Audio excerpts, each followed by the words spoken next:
আজ আমি বানাবো ক্যারামেল পুডিং, তাও মাত্র 3টি উপকরণ দিয়ে। তাই জন্য ভিডিওটা স্কিপ না করে প্রথম থেকে শেষ পর্যন্ত দেখবেন। আমি কড়াইতে চিনি নিয়ে নিছি, হালকা একটু জল দিয়ে দিব আর সুন্দর করে মিক্স করতে থাকবো। এটা হচ্ছে ক্যারামেল বানাবো।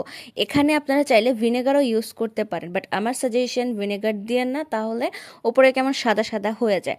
তাই জন্য আমি ভিনেগারটা স্কিপ করি। এই যে দেখেন, এটা হচ্ছে আপনার অ্যাকর্ডিং কালার রাখবেন। আমি একটু ডার্ক কালার করছি। এখন আমি বাটিতে ক্যারামেলটা ঢাইলা নিব। ঢাইলা নেওয়ার পরে ওই কড়াইতেই হচ্ছে একটু ধুইয়া ওর ভিতরে আমি দুধ দিয়ে দিব। দুধ হচ্ছে আমি আগে থেকে জাল দিয়ে রাখছিলাম, দেখেন কেমন একটা সর পড়ছে।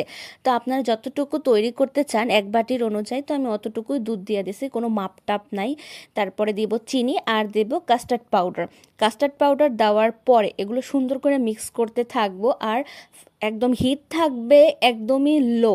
বেশি লো হইলে হবে কি, ওটা হচ্ছে একদম চাকা চাকা বাইদা যাবে। আর লাড়া দিতে থাকবে দিতে থাকবে দিতে থাকবে, আর না হয় কাস্টার্ডগুলা একদম চাকা চাকা হয়ে যাবে। আর এই যে দেখেন এটার থিকনেসটা কেমন হয়েছে, একদম চুইয়া চুইয়া পড়ছে, ঠিক আছে এরকম। তো এখানে আমি হচ্ছে বাটিতে নিয়ে নিব, যেটার ভিতর ক্যারামেল ছিল। নিয়ে নেওয়ার পরে আমি 3-4 ঘন্টার জন্য ফ্রিজারে রাইখা দেবো। আপনারা চাইলে সারা রাতও রাইখা দিতে পারেন। এই যে দেখেন কত সুন্দর একটা কালার আসছে। আমি তো জাস্ট আমি চোখই সরাইতে পারতেছিলাম না, এত সুন্দর একটা কালার আসছে, এত সুন্দর টেক্সচার হয়েছে। আমি তো জাস্ট মানে অবাক।